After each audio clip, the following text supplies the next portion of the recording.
Good evening. Thank you all for coming. This instrument here is a rain machine. It causes rainfall. It creates a low pressure system in the atmosphere.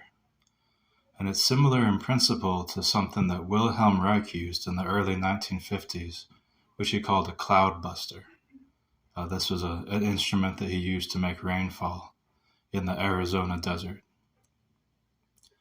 Now, back in April of this year, 2026, a lot of the land east of the Rocky Mountains was in severe to extreme drought.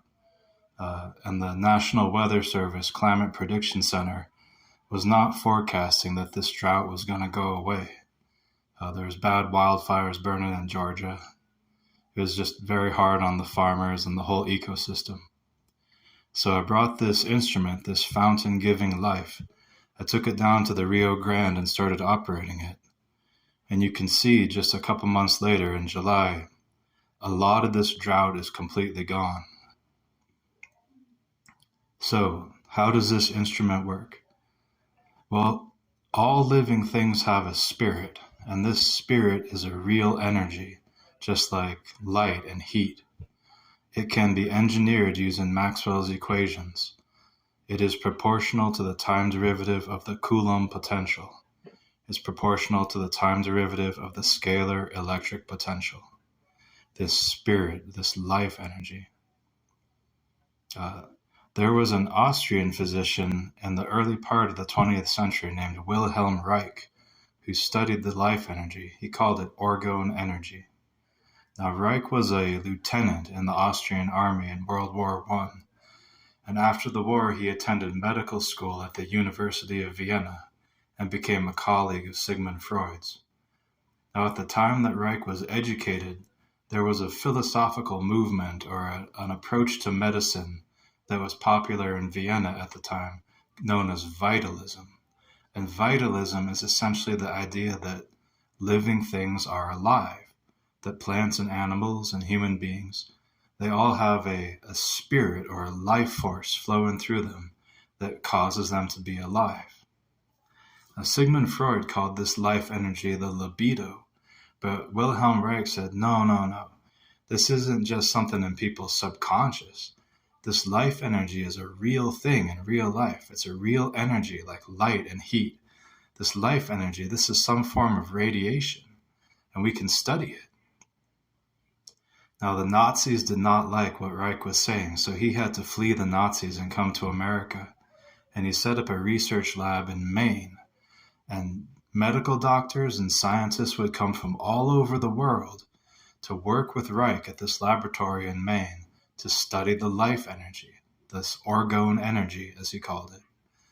And based on their observations and discoveries, they developed two pieces of technology, two instruments that ran on this life energy. One was called the orgone accumulator, and the other was called the cloudbuster. The orgone accumulator was a box, and the walls of the box were made of many alternating layers of iron and organic material. And the idea was that this life energy, this orgone energy that's present in the environment, it can flow into this box, but it has a hard time getting back out. So over time, you'll build up a high concentration of life energy inside the box. And if somebody is injured, if someone has a wound,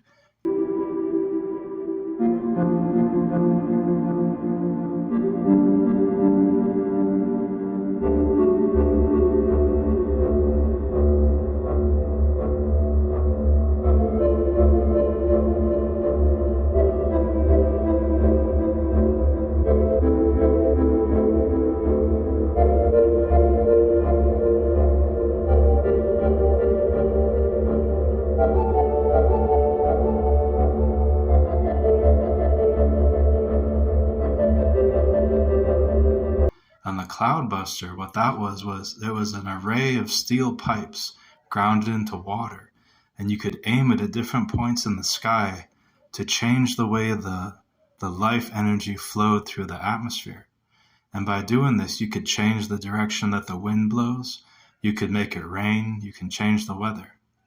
So Wilhelm Reich took the cloudbuster down to the desert in Arizona, And he made it rain so much down there that the state of Arizona had to build a whole bunch of new flood control infrastructure. Now, when Reich was doing these rainmaking experiments, he was in contact with Colonel Wertenbaker from Air Force Technical Intelligence from Wright-Patterson Air Force Base. And Reich sent one of his deputies to have a meeting with Colonel Wertenbaker and deliver a set of documents describing how the orgone energy behaves. And at this meeting, they discussed the rainmaking experiments and the UFOs that would often show up in the sky when the cloudbuster was being used. Apparently, the UFO people were interested in changes in the flow of the life energy through the atmosphere. So Reich called this life energy orgone energy. But as he said, I am well aware of the fact that the human race has known about a universal energy related to life for many ages. And this is true. Back in 400 BC, Plato talked about a life energy. He called it psyche or suke, the animating principle of a human body, the source of life and intelligence. About 700 years later, the Neoplatonic philosophers like Plotinus, they called this life energy pneuma or pneuma, the breath of life. These are the energies of the human soul. Well, Plotinus was an interesting person. He was an Ethiopian Egyptian philosopher who would lecture in the Pantheon in Rome, and some of his students were Roman senators. And Plotinus was known for leaving his body and ascending up into the intelligible realm and visiting with the hypercelestial intelligences who live up there. Okay, so Plotinus called this life energy pneuma. And if you read the New Testament in the original Koine Greek, you'll find both of these words many times, psyche and pneuma. Psyche is your very life, the life of your body, the life energy that flows through you and makes you alive. And pneuma is your spirit, your immortal soul. The Holy Spirit is pneuma hagion. In India, for thousands of years, they've known about the life energy. They call it prana. And in Japan, they call it genki. This is actually a greeting in Japanese. When you see your friend, you'd say, "Oh, how are you doing? Are you healthy? Are you doing well? Are you genki?" And your friend will say, "Hai, genki desu." Yes, I'm well. I'm healthy. I have the vital power. The fundamental force which flows through all life and matter is flowing through me, making me strong and healthy. In Chinese, they use the same characters. I know I can't pronounce this right, but it sounds something like Yangqi. Yangqi. This is the source of life in a living organism. And in Korea, they call it Wangi. In the 19th century, there was a whole religious movement in Korea called Donghak, the Donghak religion. There was 100,000 strong peasant uprising where all these peasants rose up and swept through the south of Korea, overthrowing the feudal lords. This was called the Donghak movement.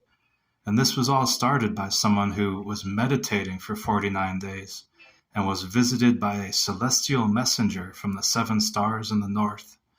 And the celestial messenger gave him this message. They said, the Wangi, the life energy that flows through your body, is actually no different than the great primordial cosmic energy that creates and sustains the whole universe. And this knowledge, this concept had such a profound effect on the Korean society. It caused a major revolution. In the early 20th century, Wilhelm Reich called this life energy orgone energy, or he referred to it as Lebensenergie, living energy, because the energy itself is actually alive and sentient. And if you look at what a profound effect the knowledge about this energy had on Korean society, you can maybe see why the Nazis really didn't like Reich talking about this. In the time of the Renaissance alchemists, they knew about the life energy, and they had many names for it, as they did for the ether. And as we shall see, the ether and the life energy are very closely related. The alchemists, they called the life energy the philosophical Mercury. Paracelsus called it the Iliaster primus, the vital power in nature that causes plants and animals to grow. They called it the divine waters, the heavenly waters, the eternal waters. And the alchemists referred to the ether as the fifth element, the quintessence, the breath of God, the celestial spirit, the radix substantialis, the root of all substance, the clavis philosophorum, the philosopher's key. All right, so throughout human history, many of the greatest minds of the human race have all been studying the ether. They've all been interested in the ether. And for the last 300 or 400 years, all the greatest physicists on Earth, they were all studying the ether. They're all trying to figure out, what is the ether made out of? How dense is it? How elastic is it? If you whack on it, how fast will a vibration travel through it? Right? All the greatest physicists in the world, they're all studying the ether. And James Clerk Maxwell was no exception. When Maxwell published his electrodynamics equations in 1864, he, like all the great physicists of his generation, he was studying the ether. And these equations, Maxwell's equations, these are describing the movement of the ether, processes taking place in the ether. He's very explicit about this. All right, so if we think of the ether as an atmosphere that fills all space, like a gas that fills all space, then this term in the equations, the Coulomb potential, this is just the air pressure of the ether, all right? The Coulomb potential is just the pressure of the ether. Some people call the Coulomb potential, they call it the scalar electric potential, but all this is just the air pressure of the ether. And when the pressure of the ether is changing in time, when it's fluctuating, that's how you get at the life energy. When the Coulomb potential is changing in time, when the ether pressure is changing in time, that induces the life energy. That's how you access the life energy. All right, so just for some context here, in the simplest case, in the electrostatic case, the electric field is defined as the anti-gradient of the Coulomb potential. The electric field is just the difference in Coulomb potential from one place to another. The electric field is just the difference in the ether pressure from one place to another. So if you have a high ether pressure over here and a low ether pressure over there, you're going to have an electric field line pointing from here to there. And if you look in your electrodynamics textbook, they'll tell you, whenever the electric field is changing in time, that induces a magnetic field. Okay, a time-varying electric field induces a magnetic field. So we're just going to take one step back from the electric field and go back to the potential, going back to the Coulomb potential, because it's more fundamental. And we're going to say, when the Coulomb potential is changing in time, that induces something too. That induces the life energy. That's the condition that gives you access to the life energy. That's what allows the life energy to flow into time and space. So the basic principle is very simple. Oh, there's one more detail. When the life energy flows into our time and space, it's often rotating. It makes the form of a rotating helix. Wilhelm Reich called this Kreiselwelle, the spinning wave. It's a rotating helix, like a corkscrew turning. And it turns one way if your charge is positive, and it turns the other way if your charge is negative. So in order to keep it rotating in one direction, you want to charge your conductor negative and vary the charge on it to vary the Coulomb potential, but keep it negative the whole time. So the basic principle is real simple. You just have a hollow conductor, you charge it negative, and then you rapidly vary the amount of charge on it, all the while keeping it negative. And as you vary the charge on here, as you vary the surface charge density, that's going to vary the Coulomb potential in the space inside. And as you vary the Coulomb potential, as you vary the pressure of the ether, that's what induces the life energy. That's how you access the life energy. That's what causes the life energy to flow into time and space. It comes from outside of time and space. So it's pretty simple to do, pretty obvious. So you might ask yourself, has anyone ever done this before? Do we have any examples from history where somebody built a big hollow conductor and hooked it up to a circuit that would rapidly vary the amount of charge on there? Well, that is precisely what Tesla was doing with his Wardenclyffe tower. Tesla built this big hollow dome, this big hollow ball up on top, and he had it hooked up to a circuit that would very rapidly vary the amount of charge on this dome. It would rapidly vary the surface charge density. And as you vary the amount of charge on here, that varies the Coulomb potential in the space inside. Right? It's varying the ether pressure in the space inside there. And as you vary the ether pressure, that's how you get at the life energy. That's what causes the life energy to enter into our time and space.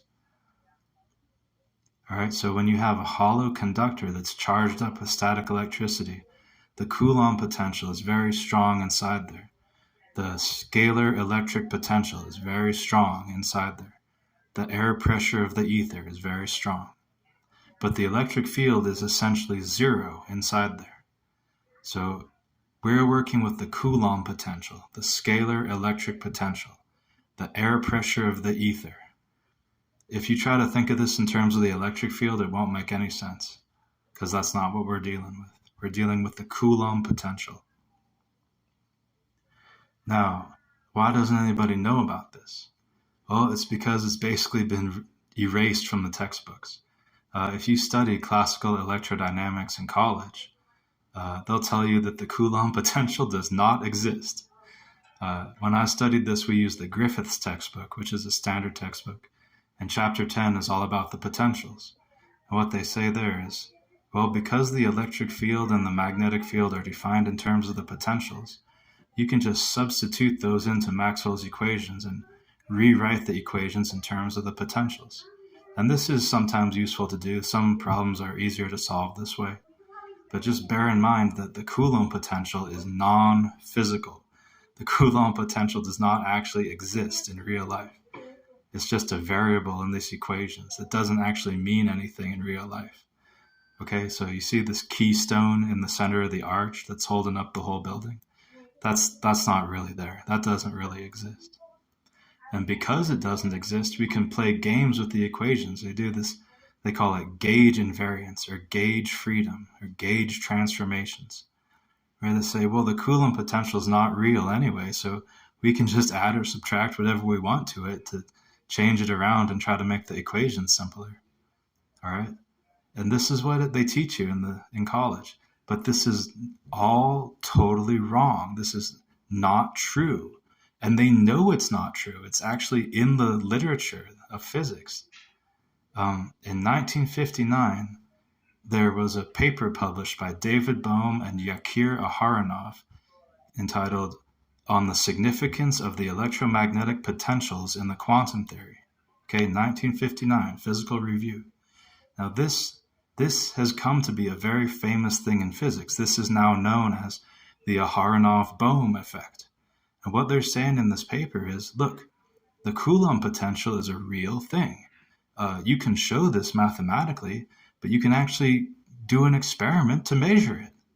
And the way you would do it is, what he's got here is a hollow charged tube, just like the hollow charged tube on this rainmaking machine. He's got a hollow tube that's charged up with static electricity, and he's shooting an electron through there. And he says, look, inside of this tube, when it's charged up with static electricity, the electric field inside there is zero, but the Coulomb potential is very high. So by shooting an electron through this tube, this Coulomb potential is going to affect the electron. And that's a way to show that the Coulomb potential is real. You can measure how strong it is. All right? Now, David Bohm was not some yahoo. David Bohm was a student of Oppenheimer's, and he actually had difficulty graduating from university because they classified his graduate thesis. David Bohm worked out some mathematics that pertained to the Manhattan Project, and so they classified his graduate thesis, and then he couldn't turn it in to graduate. So let's listen very carefully to what Dr. Bohm has to say about the Coulomb potential. What he's saying is, It would therefore seem natural at this point to propose that the fundamental physical entities are the potentials, while the fields are derived from them by differentiation.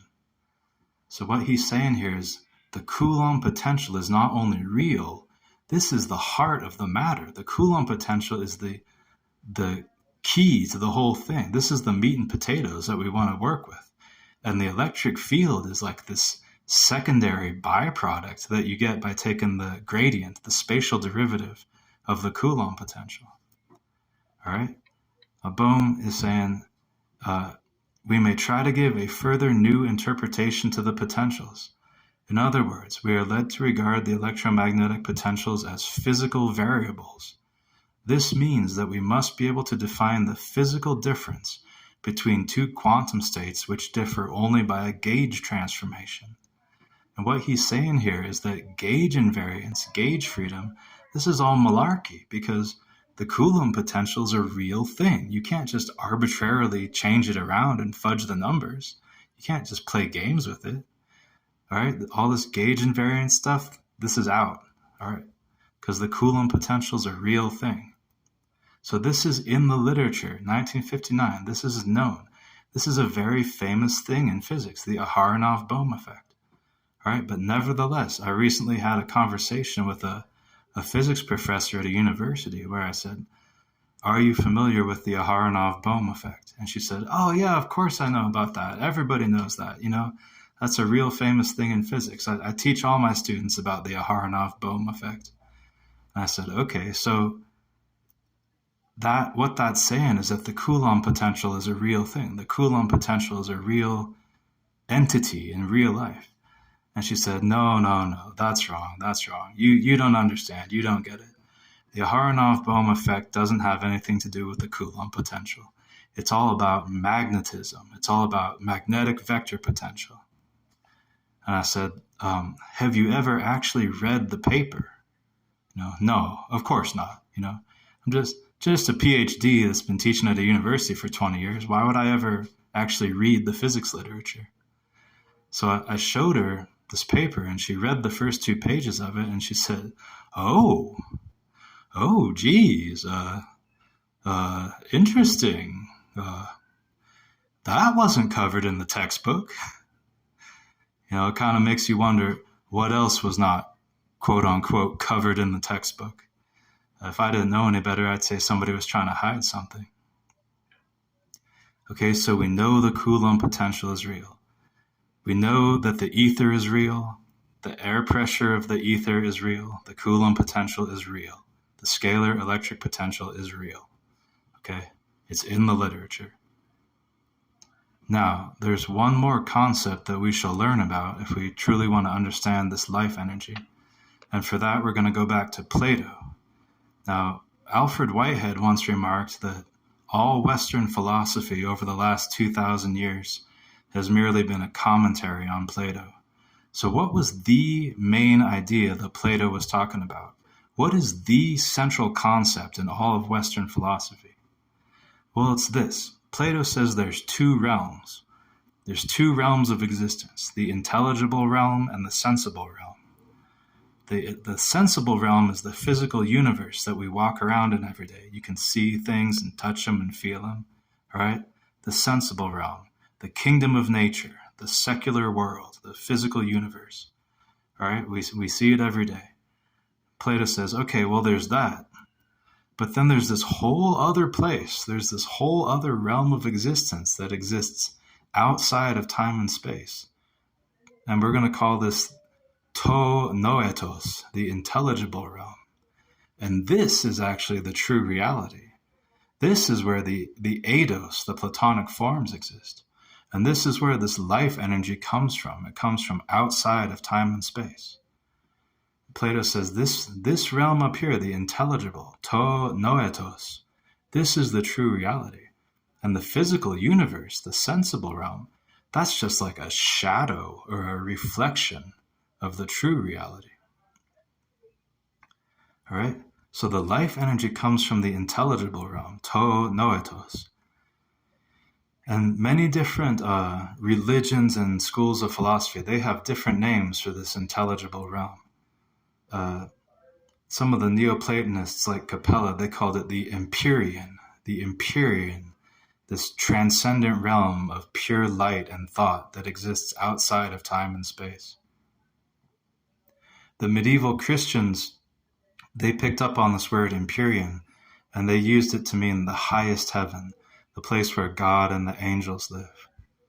And Dante Alighieri, in Dante's Divine Comedy, he's ascending up through all these different celestial spheres, and finally he gets to the Empyrean, the highest heaven, where he sees this giant white glowing rose made from the souls of the blessed, and there's all these angels flying around, and there's this lake of light where God lives. Okay, this is the Empyrean, the intelligible realm. This is where the life energy comes from. The Empyrean, the super celestial realm, the hyper-oranos, to noetos, the intelligible. Okay, the Gnostic Christians and the Knights Templar, they called the intelligible realm the pleroma, the fullness. This is this divine realm where the true creator and the eons, the divine intelligences live. This is where we come from and where we're returning to. The Neoplatonic philosopher Plotinus, he called the intelligible realm the hypostases, the underlying reality. And the early church started talking about the hypostatic union, the idea that a human being down here in the sensible realm, down here in the physical universe, a person down here can somehow be united with this divine realm, with these hypostases. And indeed we all are, otherwise we would not be alive, because our spirit, our life energy that makes us alive, this life energy, which is what we actually are, it comes from this divine realm. It comes from the intelligible realm. And it flows down here into the sensible realm through our bodies. You can think of the body of a living organism as an impedance matching device that matches the sensible to the intelligible, and it allows this life energy to flow between them. Okay? Whenever you want to have efficient transfer of power from a generator to a load, it helps to have a properly tuned impedance matching device between them. And that's all this instrument is, this fountain giving life. This is simply an impedance matching device. It matches the sensible realm to the intelligible realm. It matches the divine realm to the physical universe. And it allows the life energy to flow from the divine realm into time and space. And this is the exact same process taking place in every living organism, by virtue of which they are alive. The life energy is coming from the intelligible, it's coming from the divine realm, and it's flowing into the sensible, it's flowing into the physical universe. All right? The prana acts on the akasha. The life energy acts on the ether. The life energy comes from the intelligible realm, it comes from the divine realm, and it flows down into the sensible, it flows down into time and space. And when it gets here, when it gets into the physical universe, it bonks into the ether. And when it hits the ether, it makes these waves and vibrations in the ether. It makes pressure waves in the ether, like sound waves. It makes changes in the pressure of the ether, changes in the Coulomb potential, the pressure of the ether. And that is why when the Coulomb potential is changing in time, that's when you have the life energy, all right? Because the life energy comes from the divine realm. It flows down into the sensible. It flows down into time and space. And when it gets here, it bonks into the ether. And when it hits the ether, it makes these waves in the ether. It's like throwing a stone into a pond. You'll make these ripples in the surface of the pond.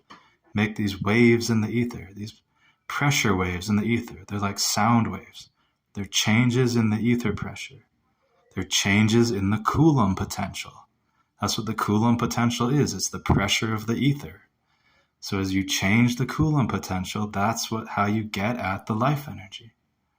All right? When the life energy comes down here and it bonks into the ether, it makes changes in the ether pressure, changes in the Coulomb potential. And you can flip it around and look at it from the other point of view and say, when you make changes in the Coulomb potential, when you vary the amount of charge on something and you change the Coulomb potential, when you change the pressure of the ether, that's how you get at the life energy. So it works both ways around. All right. Now, Plato says that the relationship between the intelligible and the sensible is like the relationship between, say, a tree and its reflection in a pool of water. Okay, he's saying that our whole physical universe is just like the reflection in a pool of water of the true reality. And what he's implying here is, a tree is a real solid three-dimensional object, but the surface of a pool of water is just a flat two-dimensional plane. So what Plato is saying is that the intelligible realm, the true reality, the divine realm, has a higher dimensionality than our space. All right, so stuff up there is hyperdimensional.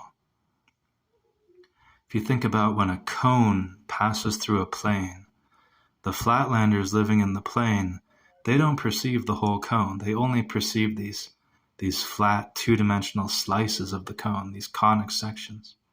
And likewise, when the life energy comes from the intelligible and it comes down here and enters into our time and space, we don't perceive the full hyperdimensional form that it is.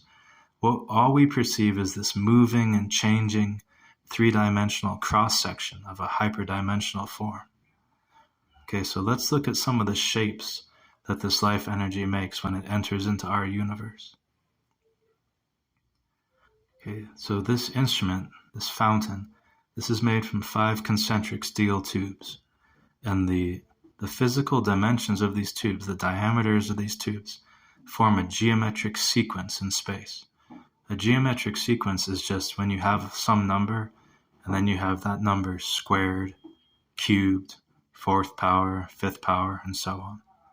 When Wilhelm Reich delivered those documents to Colonel Wertenbaker from Air Force Technical Intelligence, he had some equations in there, and in at least 2 different places, he refers to a geometric sequence. He says the orgone energy, this life energy, for some reason it behaves like a geometric sequence.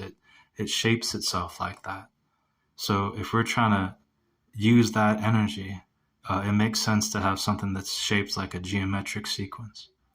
And the ratio that we're using for our geometric sequence is the golden ratio, the divine proportion, 1 plus the square root of 5 divided by 2. It's 1.618. Okay? Euclid of Alexandria talked about this in 300 BC. He called it the extreme and mean ratio. And this is actually a correct solution to Plato's divided line. Plato's explaining the relationship of the intelligible realm to the sensible realm. He says we can make an analogy. We can take a line and divide it into 2 unequal sections. And the lengths of those sections will make a certain ratio. And he gives some more conditions about it. And this ratio, the extreme and mean ratio, the golden ratio, this is actually a correct solution for Plato's divided line. This actually, according to Plato, this is the correct relationship between the intelligible and the sensible realm. So if we're trying to access something that's in the intelligible realm, if we're trying to build a bridge between the physical universe and the divine realm, it makes sense to use this ratio, the golden ratio. You also find this ratio in the dodecahedron, and that's the Platonic solid that Plato ascribes to the element of ether. So if we're working with the ether, it makes sense to use this ratio. Now, if you were to draw a curve that just touches the bottom of each one of these tubes, that curve would be a hyperbola. That's one of the conic sections. And if you rotate the hyperbola all the way around this axis of symmetry, the shape that you make is a hyperbolic horn, a Gabriel's horn, a hyperbolic funnel. And that's a shape that you find in nature. That's the shape of a vortex in water. It's the shape of a vortex in air, like a tornado. And if we're going to make a vortex in the ether, it makes sense that you would see this shape. Okay? So when in projective geometry, whenever you have one conic section, you really have all of them. So when we have a hyperbola here, we really have a whole family of curves. We have hyperbolas, parabolas, and ellipses. We have all the conic sections sharing one focus. And it so happens that this is the shape that the ether moves in when you activate this device. When you charge up this center tube negative, and then you start varying the amount of charge on it, the life energy will start flowing into our time and space, coming from the intelligible realm. And as the life energy enters into our time and space, it spirals up this tube. It wraps up this tube like a caduceus. It makes this helix, this Kreiselwelle, this spinning wave. And as this helix rotates, it rotates the ether and the space around it. It pushes the ether around in these conic sections. It causes it to spiral inwards towards the focus of the hyperbola. Okay, so it's real important to understand that we're not just pushing the ether around in space. There's something that's actually entering into our space from outside of time and space. And as it enters into our space, it pushes the ether out of the way. And when the ether gets pushed out of the way, it makes these beautiful, these very interesting spiraling motions. It spirals inwards towards the hyperbola's focus. You could call this spiraling process involution. Involution means to roll up, because it's rolling up in there. It's like a string being wound up on a rotating shaft. The ether is being wound up at the focus of the hyperbola. So that's the shape that the energy moves in. Okay, now when Wilhelm Reich was using his cloudbuster to make it rain, one thing that he discovered was that if he dangled a piece of radioactive metal next to the thing, it would work a lot better. He had a little piece of radium that he would hang on a string next to these pipes, and the nuclear radiation coming off of this radium would stimulate the life energy that was flowing through these pipes. And he found that when he swung the radium around near the pipes, he could make as strong a change in the weather in a few minutes doing that would normally take hours or days to do without it. Okay, and he called this excited state of the life energy Orur, O-R-U-R. So this is like when the life energy gets excited by nuclear radiation. And then later he said, you actually don't need nuclear materials to do this. You can get the same effect by using static electricity or high voltage. He says you can use a sparking secondary coil system. He's talking about the secondary winding on a high voltage transformer. And that's exactly what I'm using. So let's look at a real simple wiring diagram to see how to do this. So all you need is 2 resistors to make a voltage divider, a spark gap, which could just be a bolt, and then you need a high voltage DC power supply. And this power supply, it only needs to deliver 1 milliamp or less than a milliamp. It uses almost no current. And so your DC power supply, that could actually be an electromechanical device like a Wimshurst machine or a Van de Graaff generator, or somebody rubbing a rabbit's fur on a glass rod to make static electricity. You could build this with 1890s technology. So what we're going to do is we're going to take the positive terminal of our DC power supply and ground it into the river. And that way, any point in the circuit that's negative with respect to ground is actually going to be charged negative. If you read about Weber electrodynamics, he'll explain that to you. But any point in the circuit that's at a lower voltage than ground is actually going to be charged up negative with static electricity. So the voltage divider, these 2 resistors, they're going to make our metal tube charge negative. They're going to make it about -4 kilovolts negative. And then the other end of our spark gap, that's at -10. So the difference between -10 and -4 is 6. So it's 6 kilovolts difference. So that's enough to make the spark gap fire. The spark gap is going to arc across to this pipe. And when it does, the pipe is going to go to -10. The pipe is going to become more negatively charged. But now the pipe is at the same voltage as the other end of the spark gap, so there's no difference between them. So the spark gap's going to extinguish. And then the pipe is going to go back to whatever the voltage divider says it should be.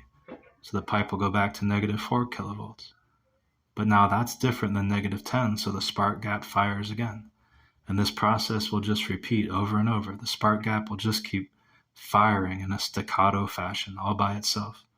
This is the world's simplest oscillator. Now what's going to happen is this pipe is going to be negatively charged the whole time, and it's just going to go from more to less, more to less, more negative and less negative.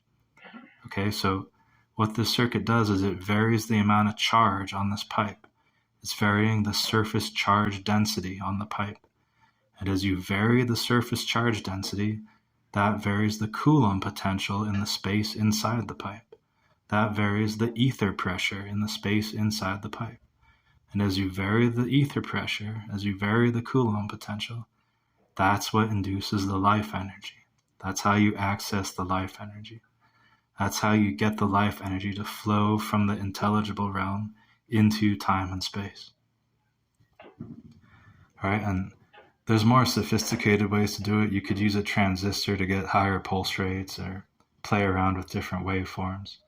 But the important thing is, it's very simple to do. You just need 2 resistors and a spark gap, and this will make it rain. These are some photos of rain clouds that appeared in the sky after I ran this on the river. And this is not the rainy season. This is before the monsoon began. So you can see it. There's all these rain clouds that came. It rained. There was hail a couple of times. This river is the Rio Puerco. This is a tributary of the San Juan, which flows into the Colorado River. And this riverbed was bone dry before I began these experiments.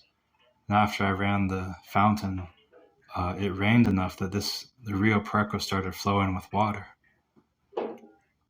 Here's a pool of water out in the desert that formed after the rains fell.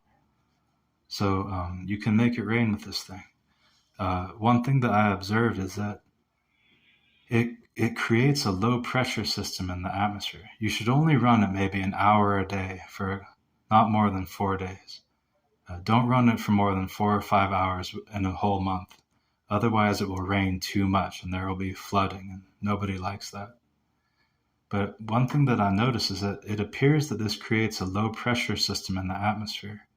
And if the low pressure system is strong enough, the jet stream will actually dip south to your location and then go back up north to the polar vortex and make this big V over where you're at.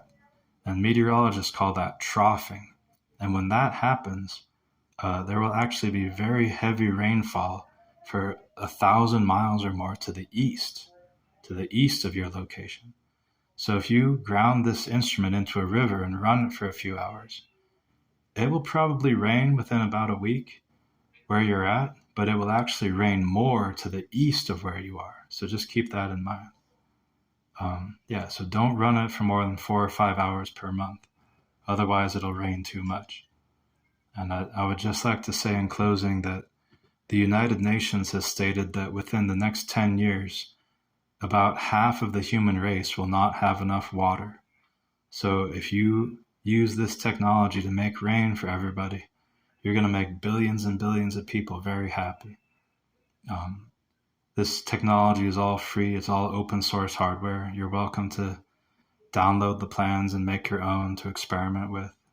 You can get the plans from my website. It's spaz.org/tilde-magi, M-A-G-I. spaz.org/tilde-magi, M-A-G-I. And the tilde is a little squiggle character in the upper left corner of your keyboard. Okay, so thank you very much. And hopefully we can have a future where everybody gets as much water as they need. Okay, thank you. Good night.